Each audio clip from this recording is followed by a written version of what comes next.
going on, YouTube? How you doing? It's your boy True Thought. Hopefully everybody's staying safe out here. Hopefully everybody's doing what they need to do to keep each other safe.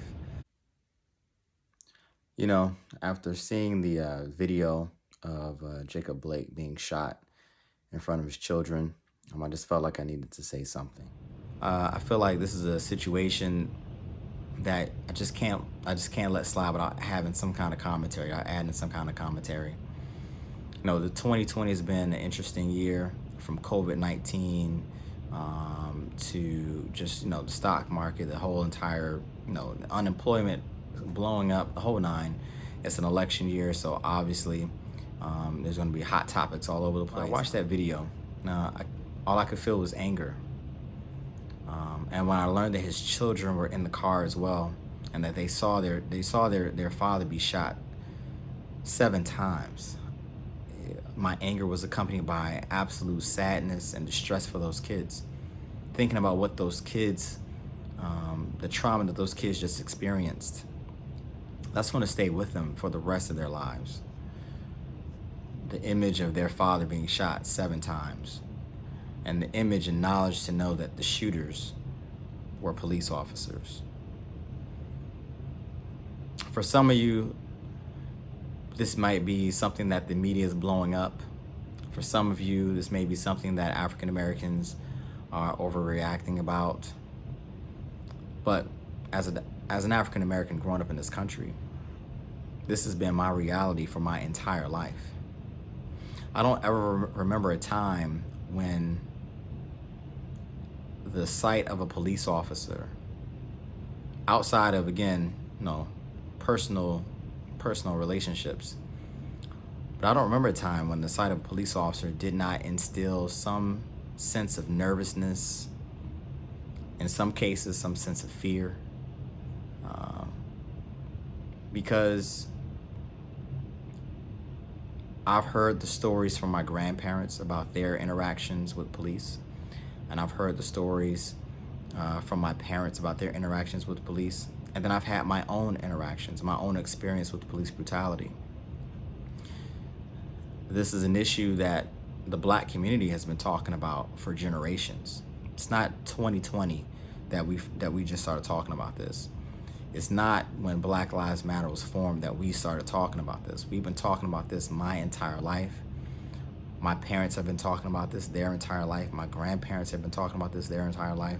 This has been an ongoing problem within our communities. In the past, they were just stories, because there wasn't really a practical way of recording what was happening. Now, with cell phones, cell phone cameras and GoPros and things of that nature, these incidents are being caught on video in a way that they've never been caught before, really. Again, for a lot of times it was just stories, until I had my own experience.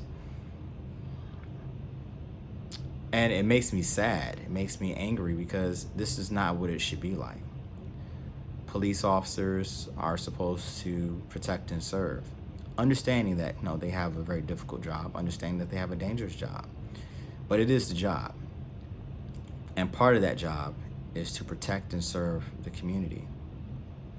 And too often what we've seen is police officers step out of that role and essentially become antagonists to our community. I mean, I have seen and experienced police officers just pulling people over just to intimidate.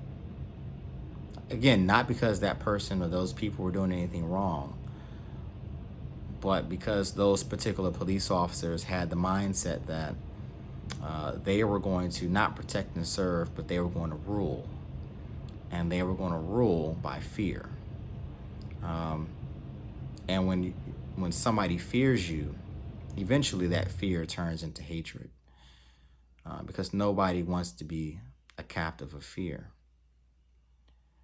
And then when you hear the commentary from some people as they look at instances like Ahmaud Arbery, Breonna Taylor, and George Floyd, and now Jacob Blake, It angers you when you get the commentary of, well, if they had done this, then they would still be alive, or if they had done this different, then they would still be alive. And yet you see instances where white people don't have to follow any of those rules and they're still alive. You see instances like a Dylan Roof who shoots 8 people, or shoots praying parishioners in the South Carolina church, kills them, and he's peaceably arrested, and he's taken to get some food before he goes off to being processed. You see the photo of the 17-year-old just 2 days ago, just yesterday, after shooting and killing 2 people, walked past police officers with his rifle. I've personally had no white people who have mouthed off at police officers, and the police officers look away. You see the protesters in Michigan earlier this year who were protesting to reopen the state, shouting, yelling, cussing with their rifles right up against police officers, and those police officers demonstrated enormous restraint. I mean, look at these unarmed black people in Ahmaud Arbery and Breonna Taylor and George Floyd and Jacob Blake. None of them were armed. All 4 are dead. They aren't the only ones. They're the most high-profile ones. They're the ones who've gotten the attention from the media, but they aren't the only ones. I personally lost a friend. It's probably been now, I don't know, almost 20 years. He was murdered by police. He was murdered by police officers in my neighborhood. This is not an overreaction from black people, what you're seeing. The NBA, the WNBA, some Major League Baseball teams have decided they're not going to play tonight. It's not because we're just trying to live in the moment. It's because this has been our lives for our entire lives. This has been a reality that we've had to live with for our entire lives. And people are tired of it. I don't condone violence, right? I'm not a person who says, hey, we need to go out there and start killing people. I would never say that. That's just not my personality. It's not my character. It's not what I believe in. But I do believe in protesting. I do believe in demanding change. I do believe in causing people to think in nonviolent ways. I believe in challenging the status quo and challenging the powers that be to effect change from the top down. There aren't any white families that I know that have to have the conversation with their children, or who've had the conversation when they were children about how to interact with police officers. Almost every black person I know has had to have that conversation because we understand that there are different rules in this country. As much as people want to act as though we all live by the same rules, we all have the same opportunities, we're all treated fairly, the fact of the matter is that things are not fair. The fact of the matter is that we're not treated the same. The fact of the matter is that color does come into play in many people's perceptions of other people. The fact is that I have to live by a different set of rules than my white counterparts. And it shouldn't be that way. And until we're able to have not just an honest conversation, but until we're able to have a conversation that leads to real action, that leads to real change systematically,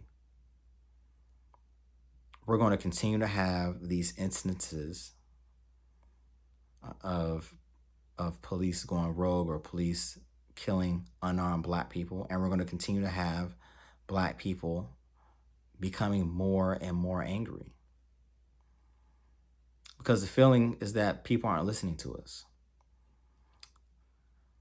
The feeling is that it is easier for white Americans to live with the thought that everything is fine, with the thought that as long as you work hard, as long as everybody works hard, everybody will succeed. It's easier for white Americans to only see this country through their own eyes or through their own experiences. The reality is that our country is made up of many different cultures. Our culture is made up of many different races and ethnicities. And really, the America that you live in most times is based on the skin that you live in. Your perception of this country is based on the skin that you live in, because the skin that you live in, unfortunately, causes people to treat you in certain ways. And so what I really hope comes from all of this unfortunate death and from all of this inspirational protest and from all of this gathering of people of all different colors. You look at the protests, it's not just black people out there. It's, you know, it's white, it's black, it's Latina, it's Asian. People of all colors and races from all regions of the country are coming together and saying enough is enough. And what I hope is that the actions that are happening now will turn into actions that create qualitative work towards making this country a better country, towards making this country a more fair, not just a more fair country, a fair country, period. I've heard that said a lot of times where we just want things to be more fair and we want things to be more equal. No, I don't want things to be more fair and more equal. I want things to be fair and equal. I don't want to have to worry if I drive into a neighborhood that's expensive, whether or not police are going to pull me over because they think I shouldn't be there. Or whether when my daughter gets older, whether or not she's going to have to deal with some person calling the police on her simply because she's black and they think that she's out of place. I don't want to continue to live in a world like that. I want to work to make this world what it should be, to make this country what it should be. I know that we're not in the same place that we were in the 50s and in the 60s. But to be honest with you, the people who were living in the 50s and the 60s were better off than black people were in the 20s. And black people living in the 20s were better off than people who were living in the 1820s. Just because things are not as bad as they were before doesn't mean that they're not that you should stop fighting. Doesn't mean that you should get comfortable. And I think we're in a time now where people were comfortable, but these shootings have caused people to say, you know what? I can't sit in my comfort zone anymore. I have to get out and do something. I have to get out there and advocate. I have to get out there and affect legislation. I have to get out there and protest and bring attention.